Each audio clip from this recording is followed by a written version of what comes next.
Dan jelas ibu kota baru ini bukan konteksnya penyelamatan ekonomi nasional. Jadi nggak ada urgensi dong sebenarnya ya? Tidak ada urgensi. Jadi kalau mau diburu-buru harus 2024 itu juga nggak ada kebutuhan untuk diburu-buru itu gitu. Maksudnya kalau kita ingin proyeknya cepat berjalan, otomatis kan pendanaannya harus diperbesar di awal.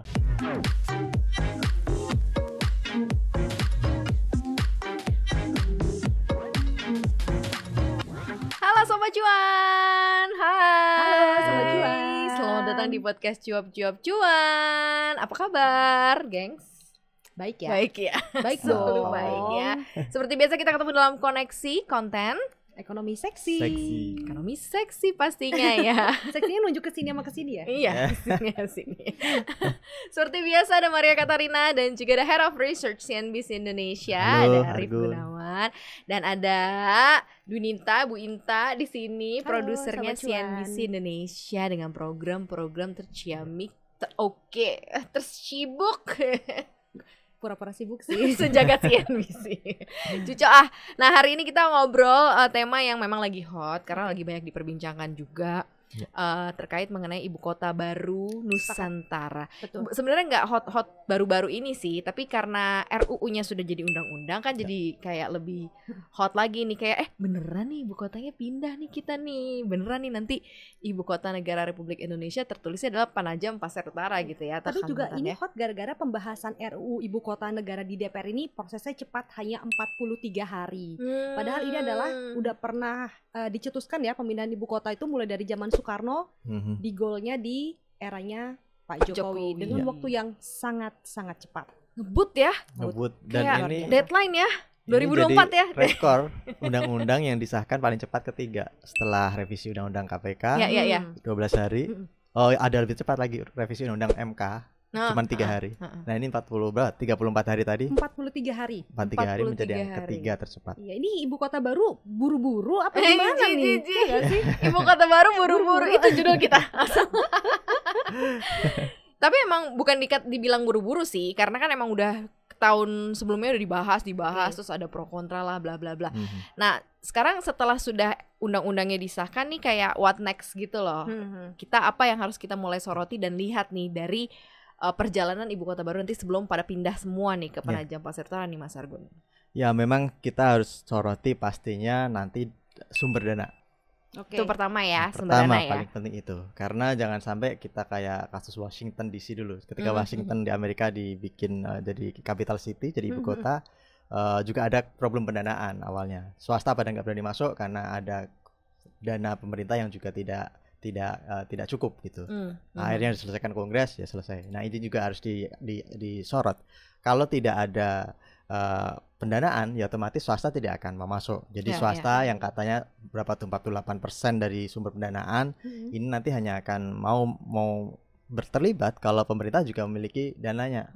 Dan sekarang dananya dari mana? Kalau kemarin kan yang lagi rame itu kan dananya diambil dari dana PEN kan. 178 berapa triliun dari total berapa 450-an triliun dana PEN.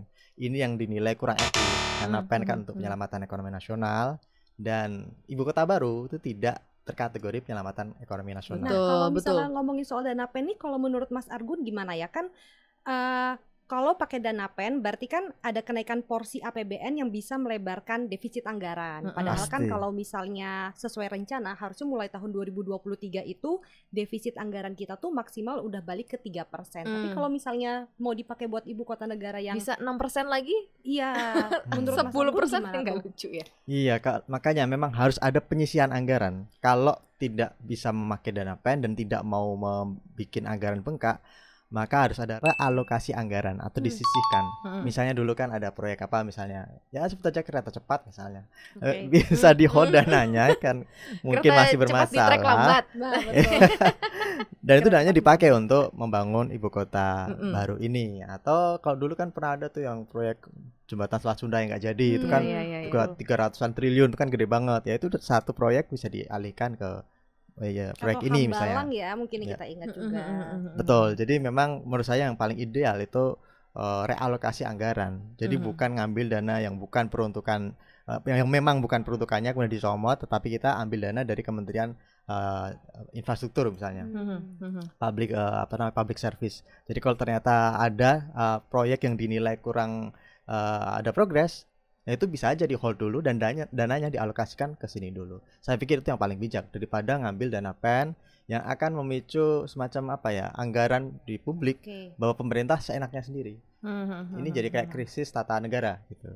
Undang-undang dibikin, undang-undang dulu waktu penyelamatan ekonomi ketika ada pandemi, boleh pemerintah mengambil dana berapapun, sumbernya dipercayakan oleh pemerintah, terserah, bahkan bisa minjem dalam tanda kutip dari Bank Indonesia, tapi dananya murni ditujukan untuk menyelamatkan ekonomi nasional. Dan jelas ibu kota baru ini bukan konteksnya penyelamatan ekonomi nasional. Jadi nggak ada urgensi dong sebenarnya ya? Tidak ada urgensi. Jadi kalau mau diburu-buru harus 2024 itu juga nggak ada kebutuhan untuk diburu-buru itu gitu. Maksudnya kalau kita ingin proyeknya cepat berjalan, otomatis kan pendanaannya harus diperbesar di awal agar proyeknya bisa dipercepat. Tapi kalau kita mau anggarannya relatif relax gitu, pengucurannya bisa tuh diperpanjang dari 5 tahun atau 10 tahun. Jadi proyeknya dibagi-bagi per tahun, multi years. Tapi kalau mau dikebut ke 2024 ya memang konsekuensinya anggaran besar harus disiapkan di awal. Dan ini adalah pertaruhan antara apakah pemerintah dalam hal ini Pak Jokowi ingin membuat legasinya cepat-cepat dengan mengorbankan anggaran negara, atau ya dia bisa mengambil jalan tengah di situ, anggaran negara tunda tetap aman dulu gitu, atau ya biarkan berjalan. Oke. Nggak harus 2024. Tapi sebenarnya ada kesulitan nggak sih buat proyek ibu kota ini sendiri untuk menarik investasi sebenarnya sampai harus menaikkan porsi APBN? Seseksi apa sih sebenarnya si proyek ibu kota baru ini? Apa semenakutkan itu buat investor datang?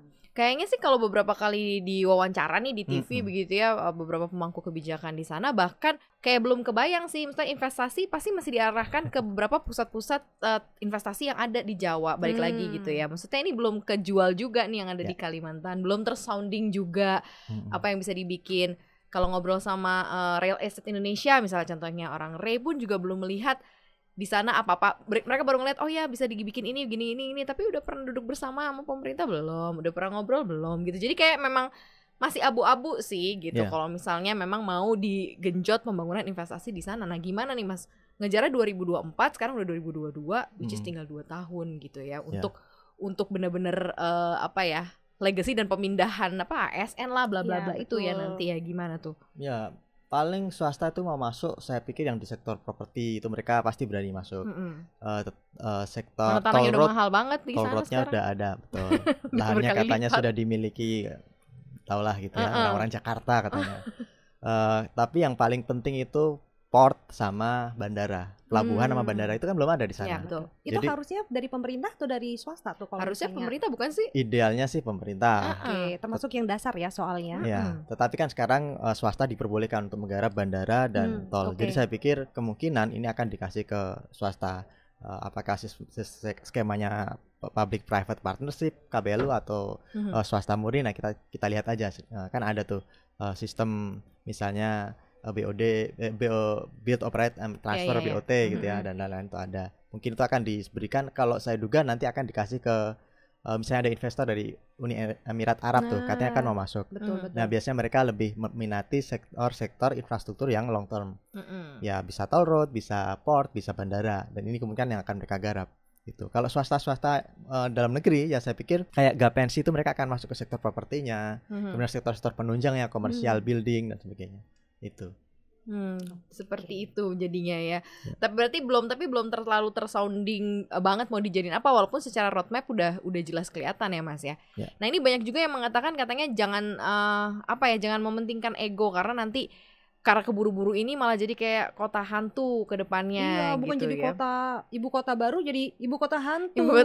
Karena ternyata udah pernah ada cerita juga ya ibu kota yang tadinya proyekan akhirnya nggak jadi, mangkrak gitu. Itu yang ditakutkan sih sebenarnya. Tapi kan kalau ini ya mudah-mudahan enggak ya, kan ini mimpi besar sebenarnya. Betul. Nah, sampai kayak ini ya Mbak, Hambalang. Itu jadi tempat hantu juga kan. Terus ada juga tiang monorel yang di sepanjang jalan Kuningan Rasuna. itu ya, Rasuna, iya, di daerah Kuningan situ. Itu kan juga jadi ya. Itu jadi apa ya, biar bagus ya, biar estetik. Sayang kan buat murah. Tapi udah berkarat lama-lama ya. Itu dia. Sedih. Nah ini kan berarti banyak pro kontranya dan banyak kekhawatiran gitu. Nah sekarang yang harus menjadi step yang jelas dari pemerintah nih gimana gitu loh untuk si ibu kota baru ini, Nusantara ini di Penajam? Oke, yang pasti sepertinya ini ibu kota baru ini memang lebih pada legasi politik gitu. Kayak dulu memang bisa dipahami, kayak Soekarno kan pengen pindah ke Palangkaraya dulu ya, Betul, karena itu kan betul. paling tengah di Nusantara. Nah ini juga sama, saya pikir nggak ada pertimbangan ekonomi khusus yang apa ya, pemerataan dan sebagainya. Saya kok nggak percaya gitu, karena kalau kita bikin ibu kota baru, Kok nggak ya, percaya Mas? Kan tujuannya itu katanya. ya karena apa? Karena Visi pemerataan ekonomi. kalau kita mau meratakan ekonomi, lebih bagus yang dipindah itu posisi Jakarta sebagai bisnis district ini. Jadi kayak New Yorknya Amerika itu kan ada di Jakarta ini sekarang. Nah ini yang dipindah keluar Jawa. Artinya bangun pusat-pusat bisnis yang baru. Nah itu akan mengurangi pemerataan. Tetapi kalau mengurangi pemerataan di luar Jawa, dalam hal ini Indonesia Timur, yang sekarang berapa kontribusi ke PDB tinggal 20% gitu ya, 80% masih Indonesia Barat. Ya saya pikir kalau cuma mindah ibu kota, ya efek berantainya hanya ketika terjadi konstruksi aja, proyek-proyek dijalankan, maka ya ekonomi bergulir, ada pertumbuhan ekonomi di situ. Tapi setelah proyek konstruksinya selesai, ibu kota baru sudah berjalan, sudah jadi selesai gitu, ya saya pikir tidak ada lagi tambahan growth, sumbernya dari mana lagi gitu, kecuali bisa seperti Washington pertumbuhan ekonominya dia dalam tahun 2018 misalnya itu 4,4%, itu tertinggi di antara yang lainnya gitu ya. Mungkin ada dari belanja pemerintah diharapkan bisa jadi penggerak pertumbuhan ekonominya mungkin Mas kalau di tempat ibu kota baru. Ya, nah ceritanya Washington salah satunya itu, karena dulu zamannya 2018 itu kan masih Trump ya. Trump itu kan dia budget anggaran pertahanan negara ditingkatkan, termasuk Washington tuh dibikin pertahanannya lebih kuat lagi lah gitu. Itu pertama. Kalau kemudian kedua, di sana itu Washington ternyata bisa berkembang jadi pusat retail. Gitu. Nah di Indonesia mungkin apakah nanti Penajam Pasar Utara harusnya ke situ juga, bukan semata-mata buat pemerintahan, tapi juga bisa berkembang, jadi ada pusat retail juga di situ. Kemarin juga sempat ramai di Twitter tuh, katanya ada bonus sambal terong yang bisa ikut mendukung pertumbuhan ekonomi di ibu kota baru. Ternyata itu adalah kayak Jabodetabeknya gitu, jadi Bontang, Nusantara, Samarinda, Balikpapan, Tenggarong. Jadi pertumbuhan kota-kota satelit di sekitarnya tuh harusnya juga bisa mendukung itu tadi ya. Nah harusnya bisa kayak gitu juga kan buat retailnya. Ya tetapi bukan ke ibu kota tersebut. Ini sama seperti di Brazil kan, Brasilia itu kan dia terletak di antara beberapa kota besar, Sao Paulo salah satunya. Nah yang tumbuh ya kota-kota satelitnya itu. Karena yang terjadi adalah ibu kota ini bukan lagi menjadi pusat urbanisasi, which is good. Kalau di Brazil kontanya bagus, karena kalau urbanisasi berarti kayak Jakarta lagi. Orang pada datang berduyun-duyun dari kampung, kemudian yang kebangun cuma di Jakarta. Tapi kalau model satelit kan berarti ibu kotanya kayak di Brazil tadi, Brasilia, dia dibikin ibu kota yang berkembang ya kota-kota yang ada di sekitarnya. Orang-orang tinggalnya di sekitarnya karena apa? Commuting time-nya udah bagus, sarana MRT-nya udah bagus. Nah, itu yang harusnya terjadi di ibu kota yang baru ini. Kalau mau meningkatkan pertumbuhan, ya kemungkinan tadi di kota-kota sekitarnya atau wilayah sekitarnya. Tetapi apakah itu otomatis akan mengurangi kesenjangan ekonomi Jawa dan luar Jawa? Saya tidak percaya gitu. Jadi PR-nya masih banyak ya, bukan cuma tentang ibu kota baru, tapi juga di sekitarnya kalau misalnya memang mau meratakan ekonomi tadi ya. Apakah juga nanti Penajam Pasar Utara ini akan memiliki kekhususan seperti ibu kota DKI Jakarta gitu ya, daerah khusus ibu kota Penajam Pasar Utara gitu ya, dengan apa sih? Sekhusus apa gitu ya? Apakah si daerah khusus ibu kotanya itu juga di Penajam Pasar Utara? Pertanyaannya, daerah khusus ibu kota DKI Jakarta dicoret dong, jadi Jakarta udah nggak khusus Jakarta lagi. Jakarta jadi apa nih nanti? Itu dia.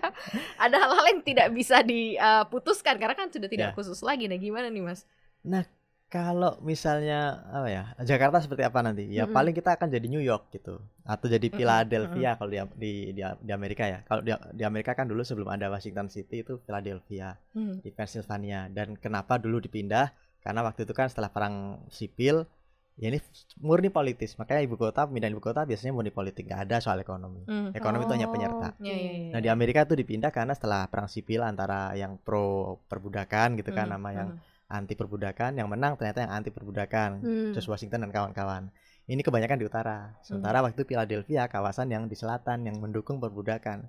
Setelah menang perang ya sudah dipindah agar konsolidasi kekuatan ada di utara gitu. Nah di Indonesia saya pikir sama kasusnya. Sekarang kan udah terlalu terpusat nih di Jawa.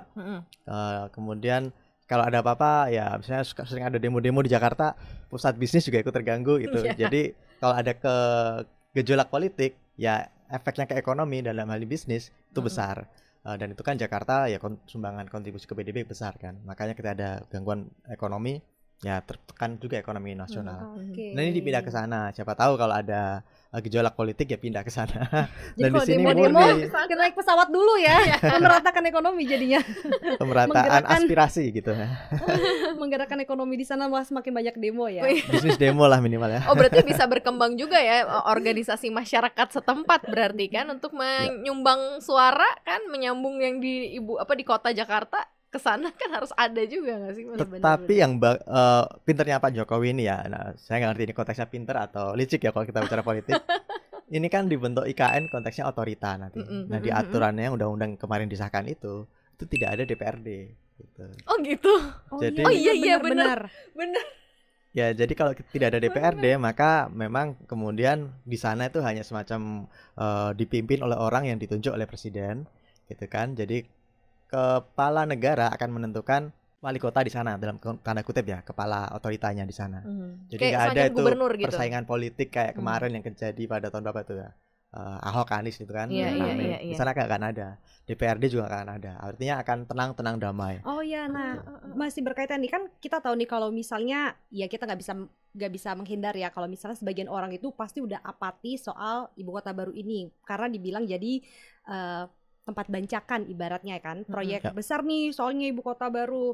Nah jadi kan memang komunikasi publik pemerintah itu kan jadi yang faktor penting nih buat meyakinkan kalau proyek ini tuh serius, bukan sekedar bagi-bagi anggaran ke kalangan terdekat pemilik kekuasaan. Nah tadi bicara soal kepala otorita nih, kalau menurut Mas Argun siapa sih yang seharusnya kepala otorita ibu kota negara ini sosoknya seperti apa? Karena ini kan jadi taruhan juga ya sosoknya dia untuk membuktikan bahwa ini emang proyek penting, bukan sekedar tempat bancakan gitu. Apa harus nanti orang setempat gitu, warga setempat kah gitu, atau memang sudah memegang ya sudah memimpin wilayah itu dalam jangka waktu lama gitu misalnya. Apakah orang lokal gitu ya? Apakah orang lokal yang suaranya juga mungkin bisa langsung ya didengar gitu ya sama masyarakat atau lokal. Orang yang sangat vokal dalam arti dia kalau misalnya ada orang yang mau nego-nego dia kayak yang nggak bisa gitu. Apa yang kayak gitu cocoknya ya kan, ini karena ini menentukan nih, satu kali pilihan akan menentukan next dan nama calon-calonnya udah ada kan, calon-calon kuatnya. Iya, beberapa nama katanya udah beredar gitu. Kalau menurut saya dan nanti perkiraan saya ada dua jawaban nih. Kalau ini menurut Mas Argun dulu. Kalau menurut saya idealnya ya ini dipimpin oleh orang yang memiliki kemampuan dalam bidang arsitektur dan itu terbukti, tata kota, spatial planning. Dan dia bisa mengatur bagaimana agar pengembangan kota baru di atas lahan yang sudah ada dengan masyarakat yang sudah di sana. Itu bukan lahan kosong, di sana juga udah ada warganya, masyarakat adat, tanah ada yang dimiliki tanah ulayat. Nah ini harusnya pembangunan dilakukan dengan tidak mengorbankan mereka. Dan orang yang memiliki kemampuan special planning ya salah satunya misalnya yang kita tahu Pak Ridwan Kamil. Nah tokoh-tokoh seperti ini gitu. Menurut saya karena ada beberapa nama ya, termasuk Pak Ahok juga ya. Betul. Pak Ahok. Terus Pak Bambang Brojonegoro. Ada Abdullah dulu dia Bappenas juga. Ya, Pak Bambang jadi udah biasa bikin perencanaan jangka panjang. Benar. Iya. Tetapi perkiraan saya yang akan dipilih bukan orang seperti Pak Ridwan Kamil. Yang akan dipilih adalah orang yang dari Jakarta atau dari Jawa atau ya dari dekat dengan pusat kekuasaan, karena dia mengemban misi dari pusat dan itu yang akan harus dijalankan. Apakah orang itu akan segalak Pak Ahok? Sepertinya kok enggak. Ya, karena ada kontra juga sama masyarakat lokal ya. Itu pertama. Kemudian yang kedua, ketika nanti pemimpin kepala otoritanya galak seperti itu, maka pendekatan swasta itu akan agak sulit terjadi.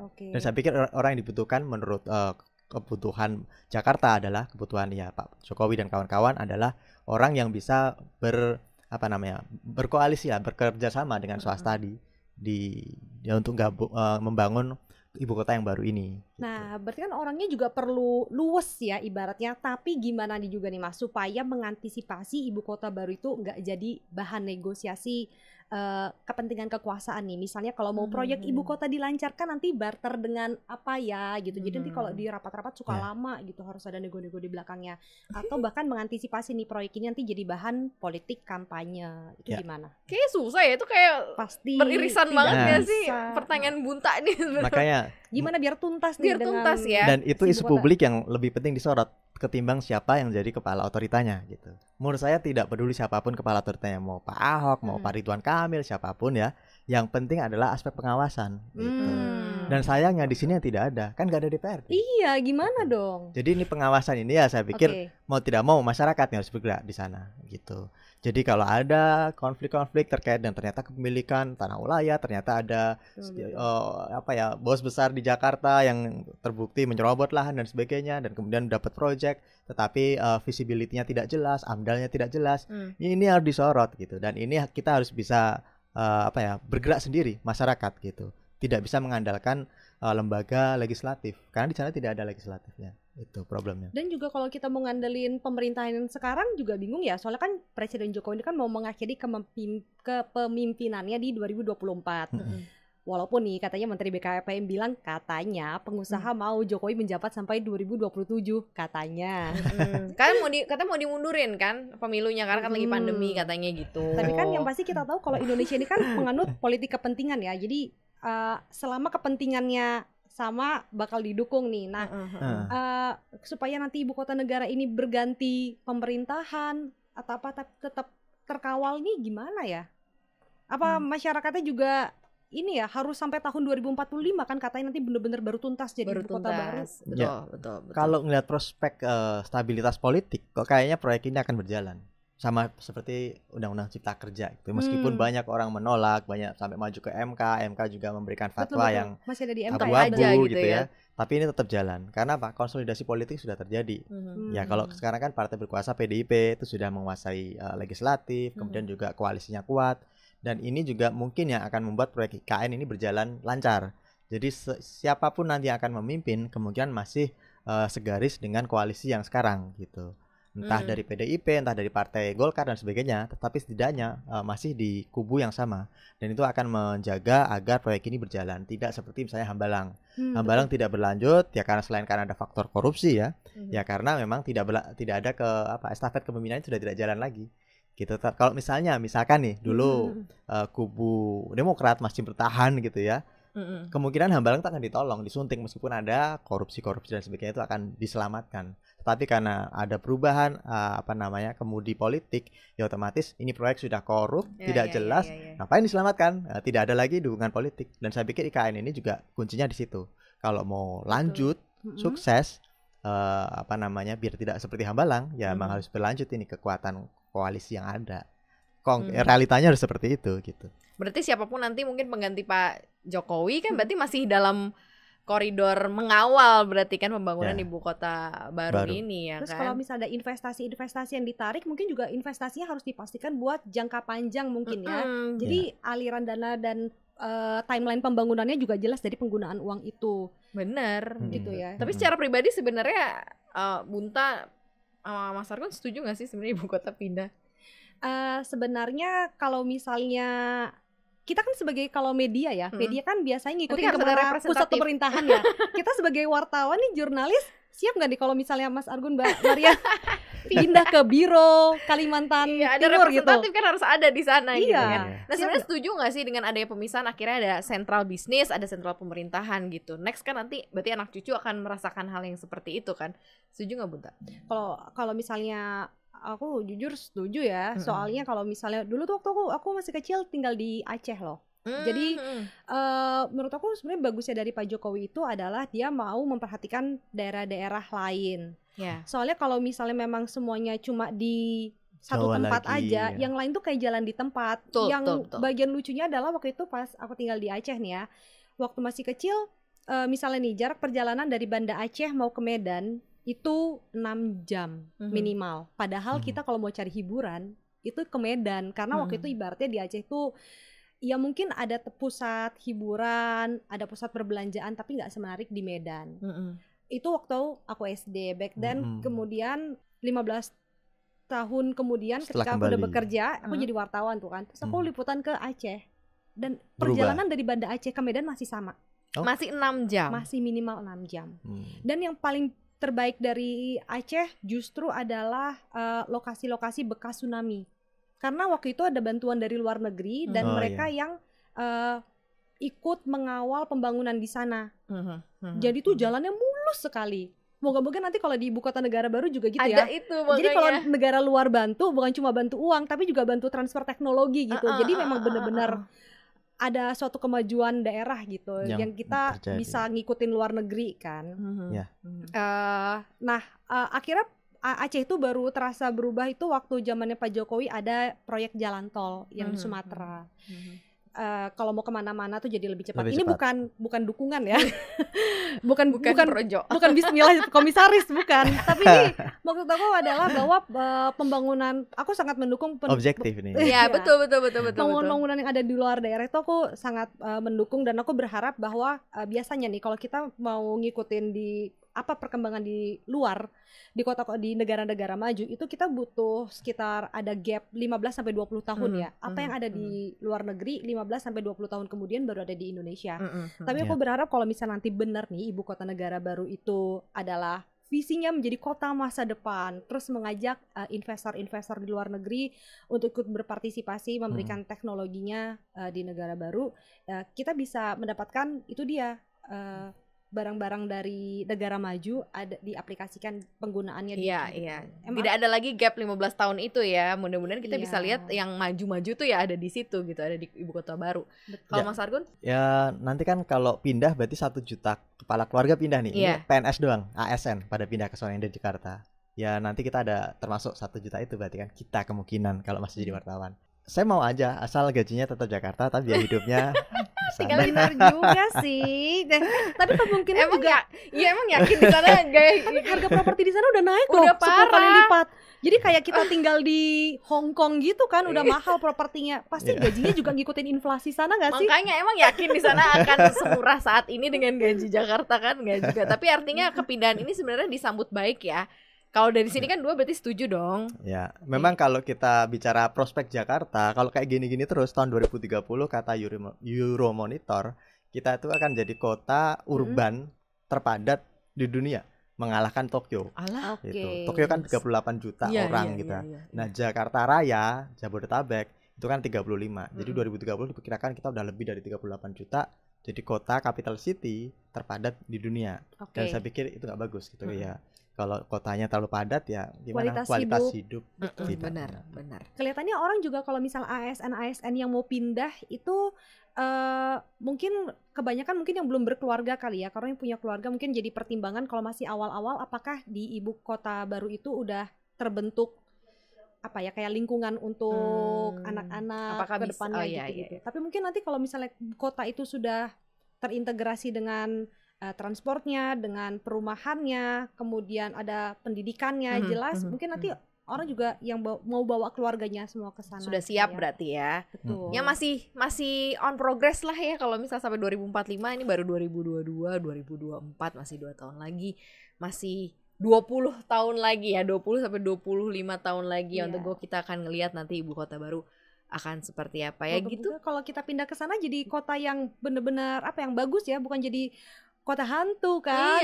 Iya. Nanti yang udah pindah duluan ke sana ini. Dan akhirnya nanti orang turis-turis tuh nggak cuma kenal Jakarta, Bali gitu ya, Jogja, tapi udah kenal juga nanti Kalimantan, udah kenal Tenggarong, kenal Balikpapan, Samarinda lebih jelas lagi gitu kan, Penajam udah tau lah. Jadi udah jelas mimpi besarnya kepala negara kita gitu ya, dari Pak Karno sampai dengan yang direalisasikan sekarang Pak Jokowi bener-bener jadi kenyataan. Amin. Kurlep seperti itu ya. Makasih ya Sobat Cuan udah dengerin Koneksi hari ini. Terima kasih banyak sudah meluangkan waktu untuk mendengarkan Koneksi. Jangan lupa untuk dengerin Koneksi terus di mana? Kita juga ada di Spotify, di Google Podcast, di Apple Podcast, dan juga di Anchor. Jangan lupa juga support Cuap-Cuap Cuan dengan follow akun Instagram kita di @cuap_cuan dan subscribe YouTube channel kita di Cuap-Cuap Cuan. Jangan lupa di like, komen, dan juga share sebanyak-banyaknya supaya kita juga semangat bikin konten. Iya, betul banget. Thank you banget ya Sobat Cuan. Terima kasih banyak. Maria Katarina pamit. Argun pamit. Dan Inta juga pamit. Dadah.